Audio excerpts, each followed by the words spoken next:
Scène 1.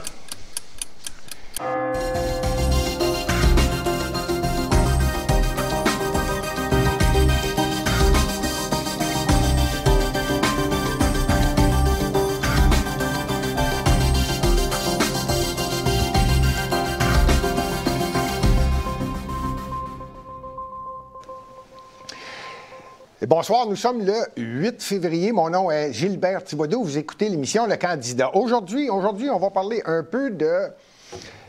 En fin d'émission, comme à l'habitude, je vais en profiter pour sortir quelques petits points qui m'ont intéressé concernant l'investissement qui va être fait de 200 millions de dollars dans la nouvelle C-Series qui a été vendue à Boeing. Je vais me permettre de commenter un peu là-dessus. On va parler de ce qui est arrivé aujourd'hui, probablement. N'oubliez pas que l'émission est enregistrée aujourd'hui, mardi 8 février. Donc, le premier ministre a fait des déclarations. J'ai quand même, je pense, pas mal l'information qui a été dite concernant le déconfinement. Avant tout ça, j'ai jamais vu des Olympiques, jamais, autant protégés. Pas de journalistes. Les journalistes ont le droit de suivre selon le trajet que le gouvernement chinois, on s'en cachera pas, là, c'est le Parti communiste chinois. Plus autoritaire que ça se peut pas. Et ça, peu importe ce que Xi Jinping va dire quelquefois à Davos, ou qu'il va peu importe les messages qu'il lance, c'est incroyable. Le contrôle total aux Olympiques. Il n'y a aucun journaliste qui peut circuler seul. C'est un test à tous les jours. Je ne peux pas confirmer s'il se le rentre dans le nez, là, jusque dans le fond du cerveau, ou c'est dans la gorge, tous les jours. Et chaque personne qui suit sa délégation est suivie par des policiers. Tu vois, pour faire une histoire courte, c'est incroyable pour démontrer, selon Xi Jinping, c'est une belle façon de démontrer qu'ils ont le contrôle, qu'ils sont capables de contrôler tout. À ça, je rajoute, pas juste la population, contrôle le COVID. Eux autres, c'est contrôle, et ils le démontrent très bien. En passant, je vais passer un petit message. Félicitations à tous les médaillés canadiens, spécifiquement les médaillés en provenance du Québec. Ce qui m'étonne, c'est que, justement, les cas de COVID augmentent en Chine. Ah bien là, il y a quelque chose qui ne marche pas. Mais je vous le dis, peut-être que je vais revenir là-dessus un peu plus tard. Pourquoi j'ai commencé l'émission en parlant des Olympiques? Parce qu'il y a 7 nouvelles disciplines. Oui, quelqu'un m'a posé la question, Gilbert, y a-t-il des nouvelles disciplines? Parce que dans le sport, les Olympiques d'hiver, il n'y a plus que le ski alpin, slalom. Non, il y a du ski acrobatique, différentes disciplines. Donc, les 5 nouvelles disciplines, pour répondre à la question que j'ai reçue. Le monobob féminin. Oui, le monobob. Ça c'est un bobsleigh, tout seul, fermé, je crois bien, féminin.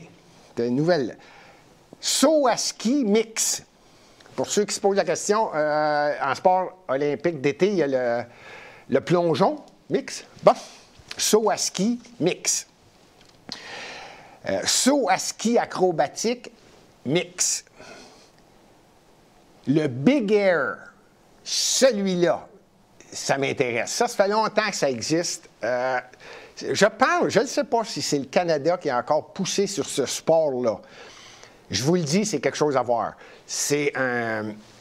Vous connaissez le saut à ski, là, puis là, tu t'en vas comme ça, écarté, là, puis là, tu tombes à 100 quelques mètres plus bas. Bon. Le Big Air, tu as juste un ski, puis tu sautes et tu fais des figures dans les airs. Toute beauté. Surtout l'endroit où, à Beijing, ils ont disposé la pente nécessaire pour le Big Air. À côté de gros silos. On dirait des gros silos d'usines nucléaires. Je pense qu'ils faisaient du fer, là. En tout cas, vous regarderez les angles de vue, le Big Air, si vous voulez voir les reprises. C'est un nouveau sport, masculin et féminin. Ensuite, il va y avoir le snowboard cross mix, le relais mix patinage de vitesse courte piste. Et je te dis que ça, courte piste, là, c'est pas grand, c'est pas plus grand qu'une patinoire de hockey. Et ça se passe à Shougan Park. Pour ce qui est du Big Air, et c'est le 6, 7, 8 février. J'en déduis que vous pouvez voir la finale aujourd'hui. Donc, j'ai répondu à la question concernant les Olympiques. Je trouvais ça intéressant, moi aussi, de savoir s'il y avait des nouveaux sports. Oui, il y en avait 7. Bon. Le premier ministre du Canada s'est exprimé et a clairement indiqué qu'il n'y a qu'une très, très petite frange de Canadiens qui, pour la plupart, sont misogynes, racistes, non-croyants. Ils ont à peu près tous les défauts. Là où, encore une fois, ici, à l'émission de candidats, je suis allé chercher juste un petit point important, c'est de dire la petite frange, the little fringe of Canadians, pas trop brillant, puis c'est bien juste s'il n'a pas rajouté édenté. J'aimerais ça qu'on écoute un petit bout de c'est quoi à peu près la petite frange canadienne concernant, et je veux qu'on revienne là-dessus après, concernant le convoi à Ottawa. On écoute ça, puis je vous reviens. Your country's in revolt. Do you know about this? Show this video.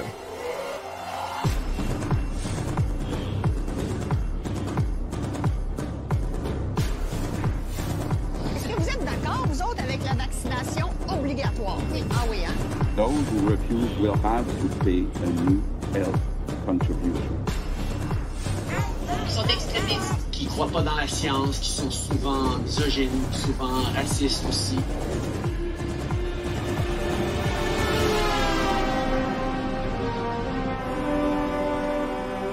We have one of the biggest revolutions happening. Right now, there's 50,000 truckers and about 1.4 million people headed to the Parliament in Ottawa, and they're going to stay there until Trudeau resigns or they give us back all of our freedoms and rights.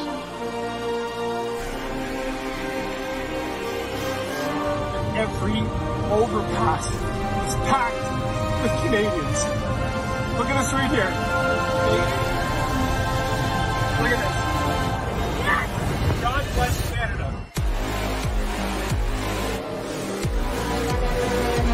God bless every single one of you truckers and every single one of you Canadians that are supporting this movement. This is not a fringe. We will not be divided. If we stand together, we will win this country back.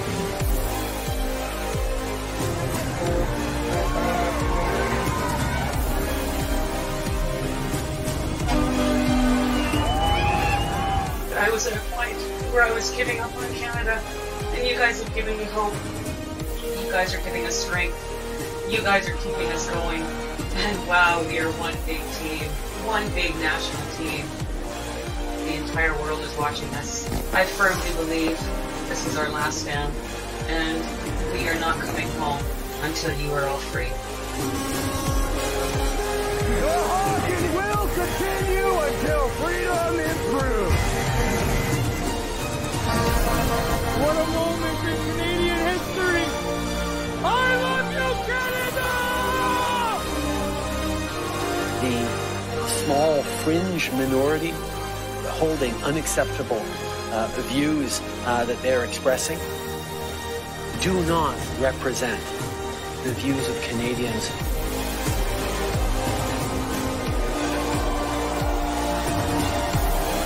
In the last 6 years, Trudeau has changed the face of this country. So that's what brought me here. We're all Canadians, we're all truckers. BBC show this.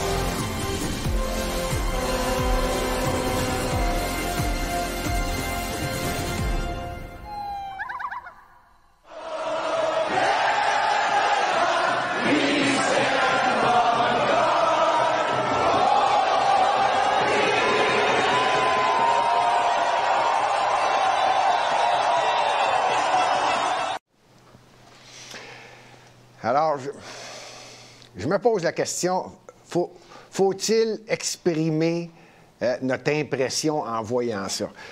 Je vous fais remarquer qu'il y avait différentes provinces. On pouvait le voir au-dessus du vidéo, que de Nouvelle-Écosse, Vancouver. M. Trudeau, prochaine fois que vous allez parler d'une frange de Canadiens, faites attention.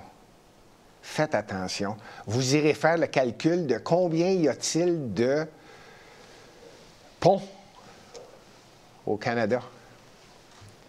De viaducs. Combien il y a de gens à chacun de ces viaducs.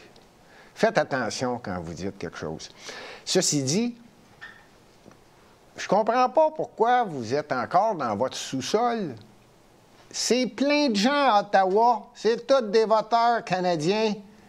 C'est le temps d'aller prendre des selfies. Je vous le conseille. Mais je vous dis tout de suite que vous allez avoir le temps. Peut-être que c'est ça que vous attendez, d'avoir le temps. Je pense qu'ils sont là pour rester.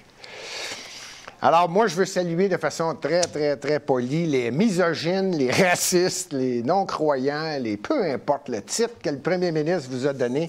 Je pense que c'est un bel exemple de le soutien.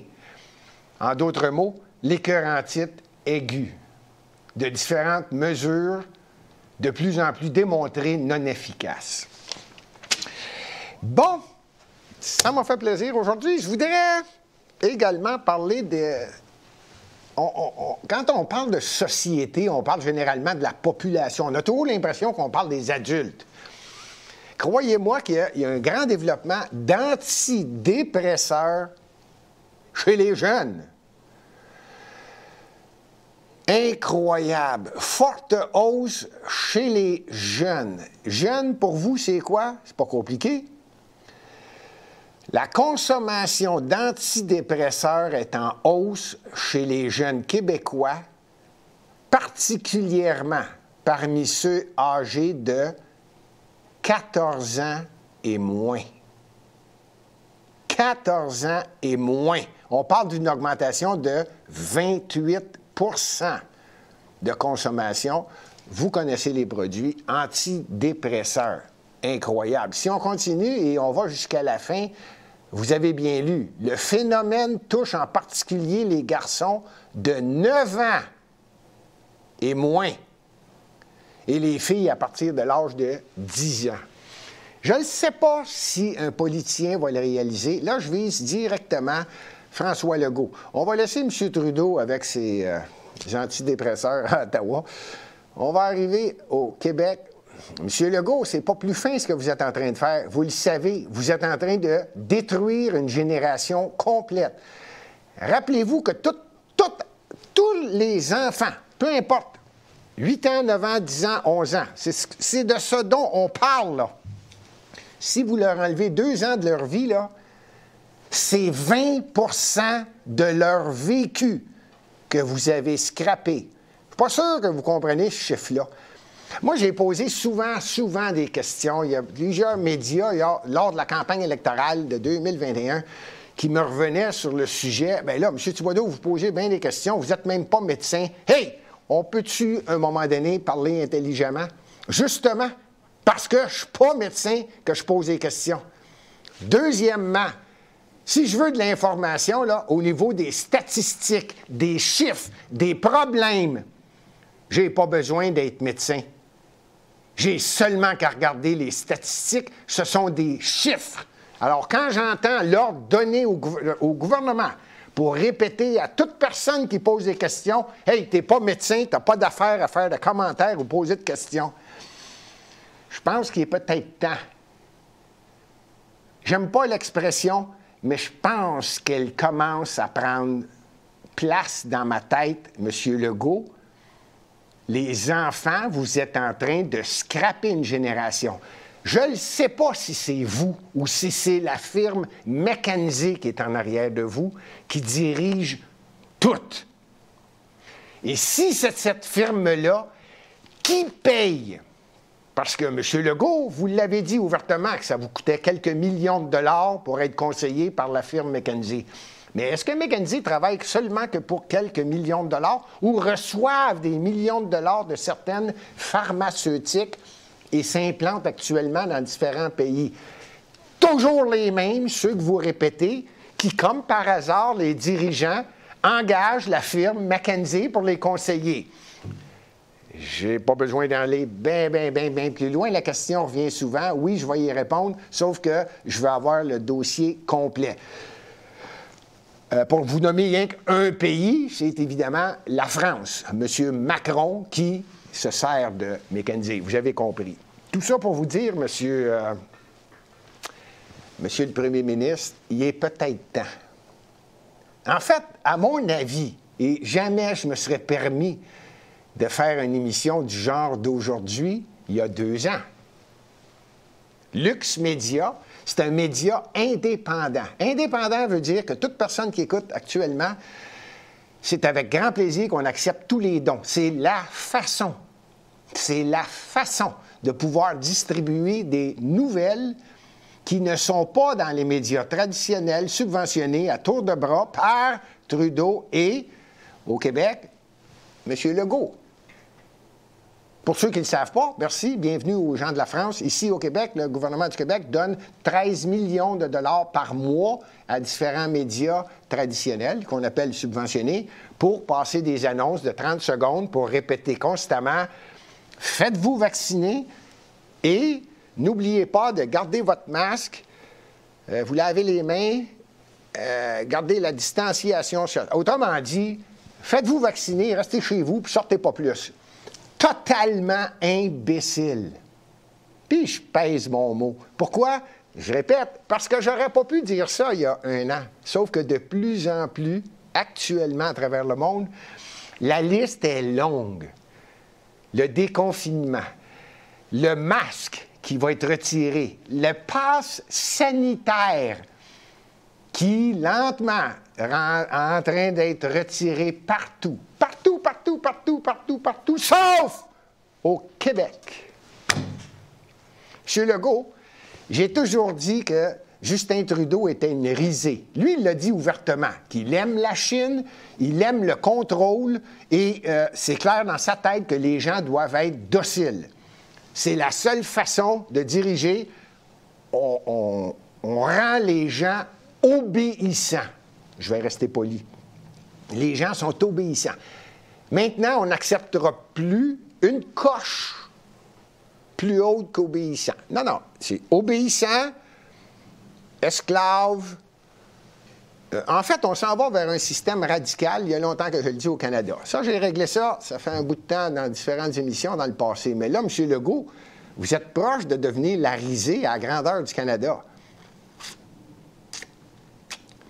Je ne peux pas croire que vous allez le répéter, et là, vous avez des esclaves. Ça, vous pouvez les garder. On les appelle les médias traditionnels, et vous allez être incapable d'empêcher les médias indépendants. Peu importe la pression que vous allez mettre sur l'ensemble des réseaux sociaux, ou peu importe où vous allez mettre de la pression, il va toujours avoir des médias indépendants désormais. Pourquoi? Parce que la population le réalise de plus en plus. S'informer, c'est tout simplement de fermer la télé. Ça se dit bien? Ça rime. À peu près comme le genre de publicité que vous faites.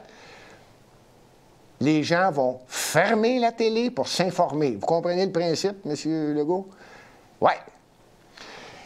Lux Média, et évidemment, je presse pour ma patrie, il y en a plusieurs qui deviennent performants, qui suivent ce qui se passe et qui tentent de distribuer l'information correctement.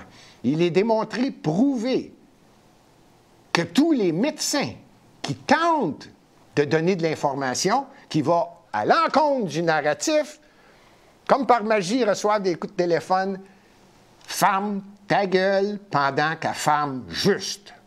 C'est à peu près le message que vous lancez. Disons que vous le faites de façon beaucoup plus polie. J'en conviens.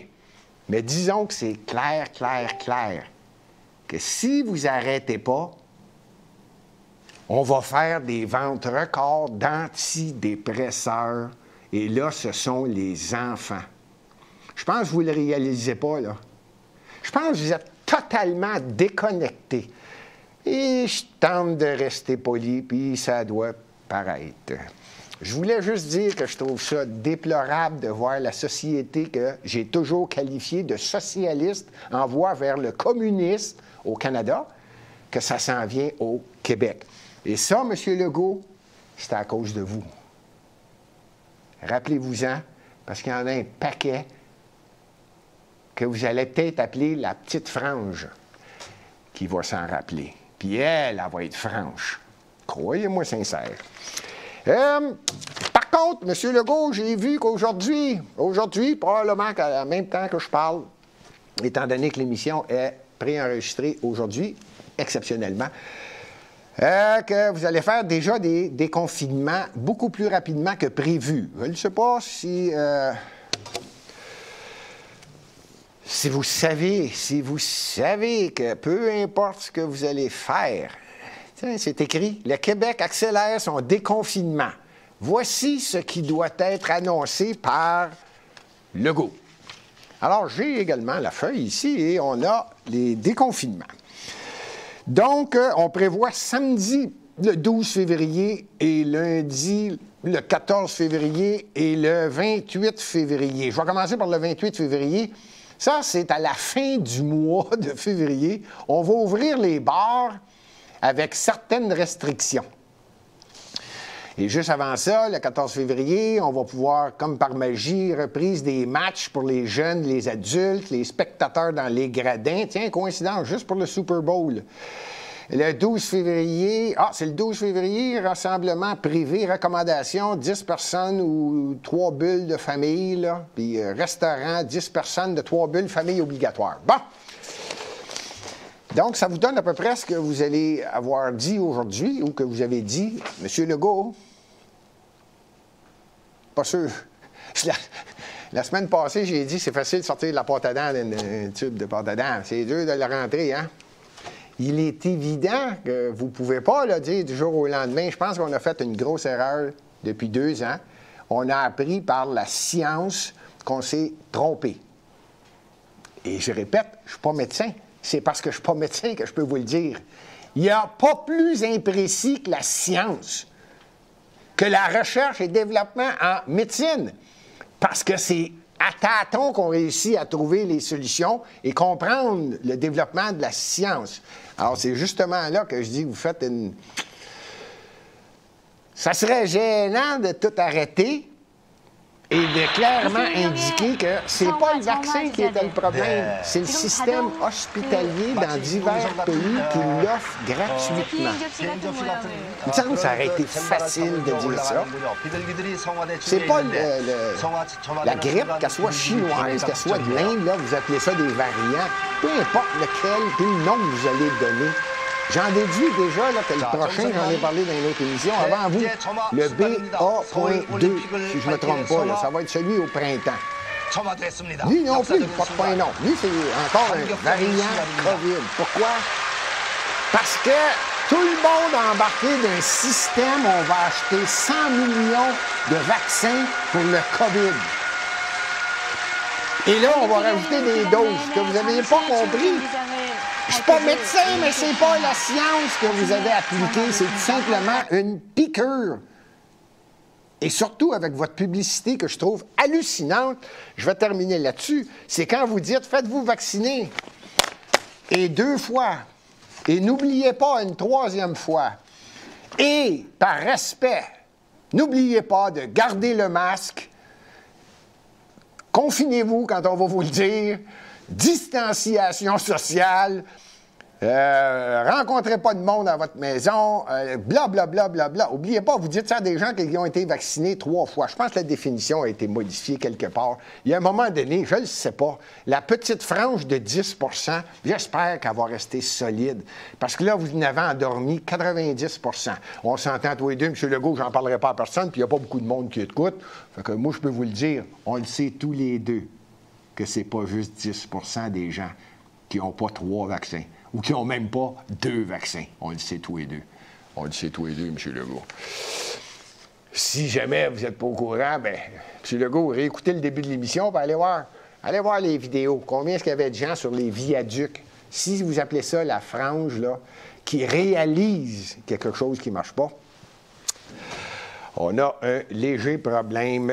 J'aimerais parler, pour terminer, parce qu'il y en a de la semaine passée que j'ai osé dire le REM de l'Est à Montréal. Là, on parle de Montréal. Le REM de l'Est, là, je ne le dirai jamais assez. Le REM de l'Ouest, lui, a été fait, s'en va vers...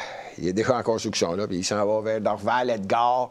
Il attend toujours sa sortie qui coûte 600-700 millions, puis bon.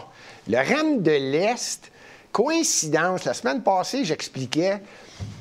Moi, je ne suis pas d'accord. Là. On a la ligne verte. Ceux qui connaissent le métro de Montréal, la ligne verte s'en va vers l'est de Montréal et je ne comprends pas comment est-ce qu'on va se créer un compétiteur. Comprenez bien que le REM de l'Est, c'est un métro hors terre qui va être en compétition avec un métro dans terre, dans la même ligne, vers l'Est.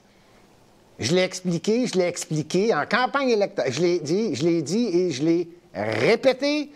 Tenez-vous bien, l'avenir du REM de l'Est, François Legault renvoie la balle à Valérie Plante. Tenez-vous bien, le projet de 10 milliards de dollars ne répond que partiellement aux besoins. Conclut l'ARTM. L'ARTM, ça, c'est l'Association régionale du transport métropolitain. Vous avez bien lu, là. Vous avez bien lu que j'étais, et je ne prends pas le mérite, il y a évidemment énormément de citoyens qui connaissent Montréal, qui demeurent dans Hochelaga ou dans Mercier, Maisonneuve, et qui connaissent le trajet, qui connaissent Montréal, qui vivent là, et ça va modifier pas mal leur décor. Pas tout seul qui le disait, mais en campagne électorale, je suis le seul qui était candidat qui arrêtait pas de dire non, que j'envoie pas un touche à ça. Que j'envoie pas un touche à ça, c'est illogique, là. Vous êtes en train de détruire l'Est de Montréal. En fait, c'est pas vrai, c'est pas détruire, c'est le défigurer. Puis là, ça me fait plaisir, parce que j'ai dit à tout le temps, à chaque émission, je dis toujours, ça me fait plaisir de parler de Montréal. Si vous voulez parler de développement, c'est le temps. C'est le temps. M. Legault, avec l'article qui a été écrit, l'a bien dit. Il faudrait que Mme Plante se réveille. C'est à elle.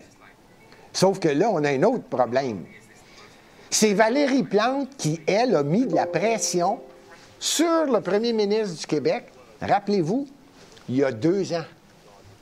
C'est elle qui a exigé le masque obligatoire pour rentrer dans les commerces avant que François Legault le déclare. Je ne sais pas s'il y en a qui s'en rappellent. Est pire que lui. Est pire. Elle, c'est le contrôle total. La totale. Donc, qu'on défigure pas Montréal. 1, elle s'en fout. 2, elle connaît pas Montréal. Et 3, elle ne parle que de ça. Transport et mobilité. Elle, n'importe quoi. N'importe quoi. Ça serait un câble de Tarzan. Elle serait d'accord. Elle, c'est n'importe quoi, pas d'auto. On veut plus d'auto, on veut plus de pollution, on veut plus rien. On veut des bicycles, des arbres, du gazon.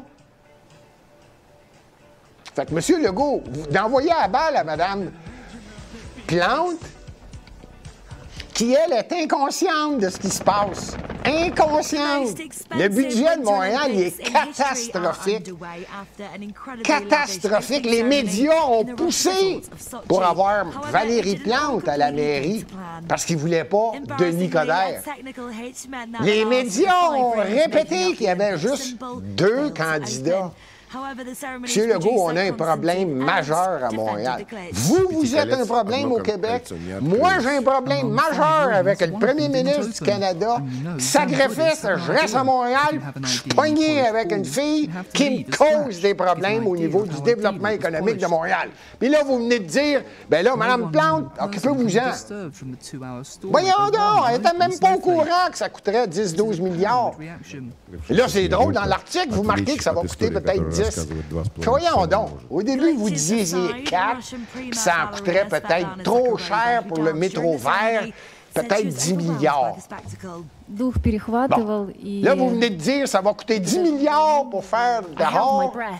It wasn't just nerves, not fright. Ça n'aurait pas été plus simple, le faire vert, c'était 10 milliards selon vos chiffres. On le sait déjà que l'extérieur, ça va coûter. Ah! En plus, on a une mairesse qui ne s'est pas compter. Le transport en commun, juste la STM a 46 millions.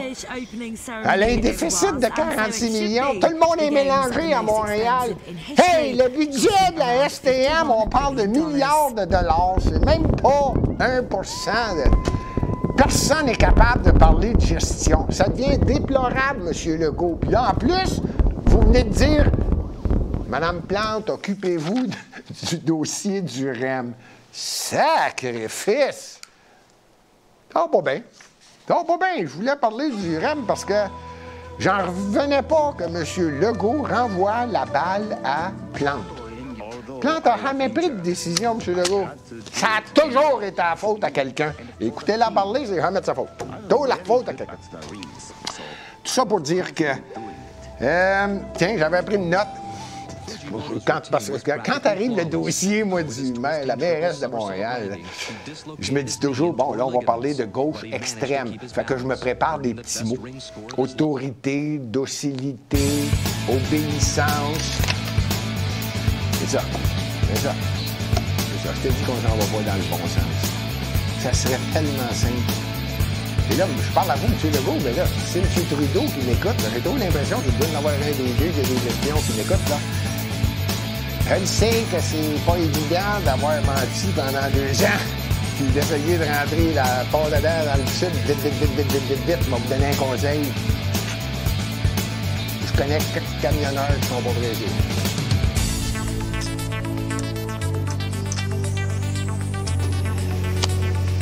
Je termine avec une question qui m'a étonné. Il y a quelqu'un qui m'a posé la question, Gilbert, comment ça se fait que le gouvernement du Canada a investi 200 millions dans la série, ce qu'on appelait la C-Series? Ça, c'est un gros dossier. Ça m'a étonné que quelqu'un connaisse ce dossier-là, mais ouais, moi aussi, ça m'a étonné. Voici ce que je pense. Le gouvernement a mis tellement d'argent. Premièrement, vous le savez, c'est l'équipe de Bombardier qui avait mis ça. L'idée n'était pas mauvaise. Il faut que Bombardier était spécialisé dans ce qu'on appelle les jets régionaux. C'est un petit peu plus petit, ça fait pas de la grande distance. Et là, ils se sont lancés dans ces séries des vrais avions, des gros avions. Et c'est pas évident de travailler contre Boeing et cette ligne de compagnie-là. Et ça a coûté cher en recherche et développement pour essayer de sauver 20 à 28 d'essence sur le véhicule qui vole. Alors, le gouvernement a aidé Bombardier. Là, on ne rentrera pas sur ce détail-là. Mais effectivement, je trouve qu'ils en ont déjà trop donné à Bombardier concernant cette histoire-là de ces séries. Finalement, Boeing l'a eu pour des bouchées de pain avec la promesse que le gouvernement du Québec va mettre... C'est ce petit bout-là, moi aussi, que j'ai trouvé bien plat. Le gouvernement du Québec nous a quasiment donné, après avoir investi des millions de dollars. Et là, des fois, on parle d'élite. Croyez-moi sincère que le président de Bombardier, hey, là, partez-moi pas sur combien ça coûte être dans l'élite. Les bonus, là, en voulez-vous? La compagnie perdait de l'argent, puis les gros actionnaires, puis le président, à coût de millions de dollars de bonus. En tout cas, ça pour faire une histoire courte, le gouvernement dit, ah oui, on paye, c'est nos chambres, on paye. Ça pour dire qu'on a perdu de l'argent dans cette histoire-là. Tenez-vous bien. Là, je ne sais pas si c'est Pierre Fitzgibbon, le ministre de l'Économie, ou le premier ministre, lequel des deux qui a dit j'ai bien des chums dans cette histoire-là. J'aimerais bien ça d'avoir un des deux ici à l'émission de candidat. Croyez-moi sincère qu'on s'essaye. Viens m'expliquer, moi, que tu vas mettre 200 millions de dollars dans la C-Series quand on est quasiment plus dans ça, c'est vendu. Et la réponse, c'est parce qu'on a mis tellement d'argent et que là, ils ont de la difficulté dans ce dossier-là chez Boeing, ceux qui ont fait l'acquisition de la C-Series, que le gouvernement a dit, bien là, si on ne met pas d'argent et que ça tombe à l'eau, on va perdre trop d'argent, fait qu'on va mettre 200 millions de plus. Celle-là, essayez de la comprendre. Je comprends la question. Moi non plus, j'ai de la difficulté à faire passer ça. C'est un autre 200 millions là, qui s'en va dans une compagnie. Je ne veux pas en mettre l'ensemble des services de Bombardier. On parle de la catégorie C-Series, qui a été une erreur depuis longtemps. Tu sais, là. Mais là, j'ai l'impression qu'on est comme d'une machine à boules avec un premier ministre du Québec. Puis là, il joue à la machine, puis il dit « m'a fini par gagner. M'a fini par gagner. M'a fini par gagner. Donne-moi-en encore. M'a fini par gagner. M'a fini par gagner. » Bon, bien là, on en met pour 200 nouveaux millions de dollars de nos belles taxes.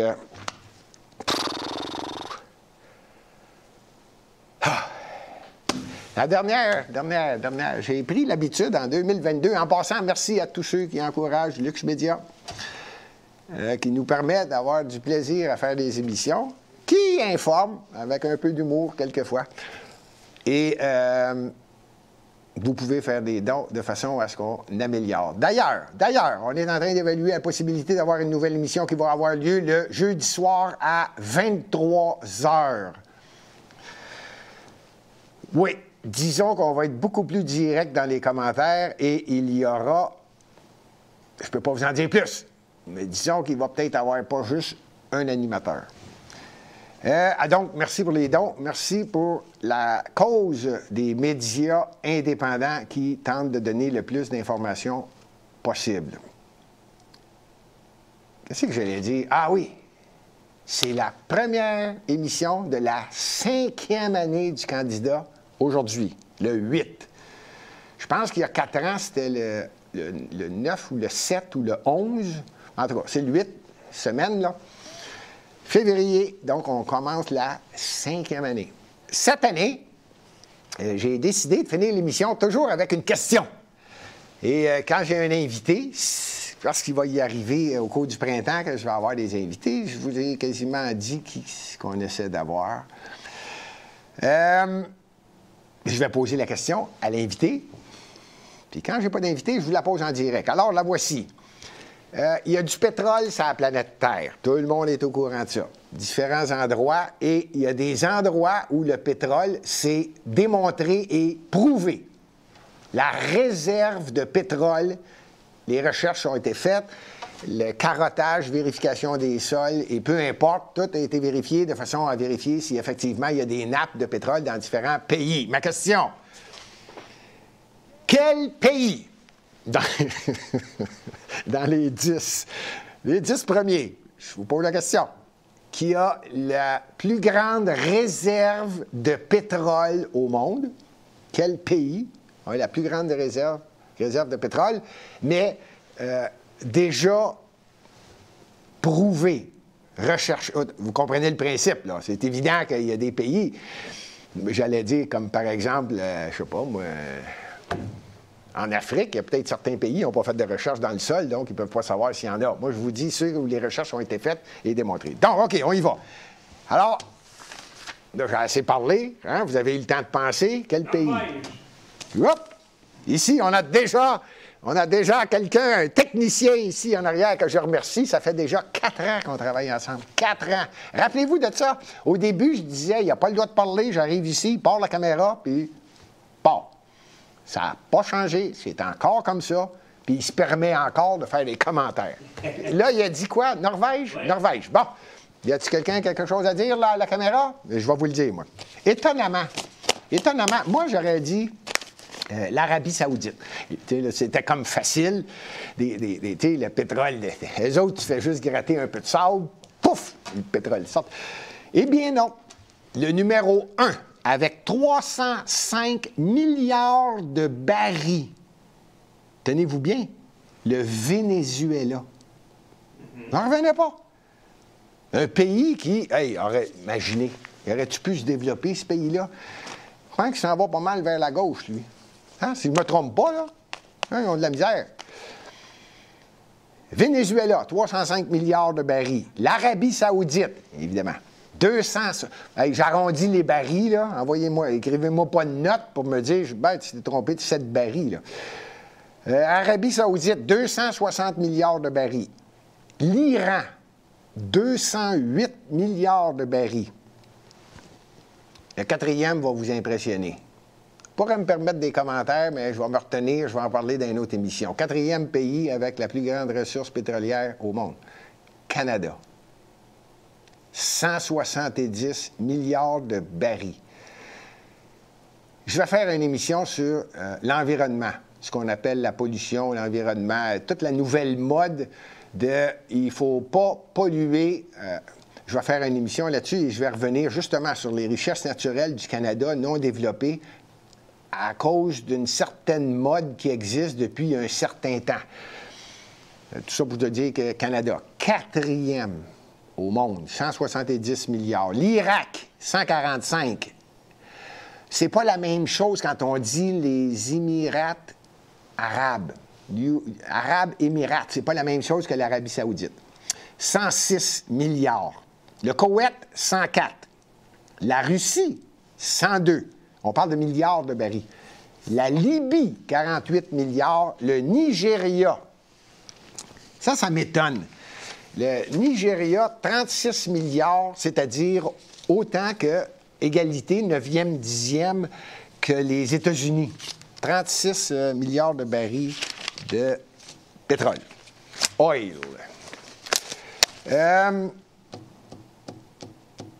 Moi, j'ai fait quelques voyages et je suis allé en Afrique, en République démocratique du Congo.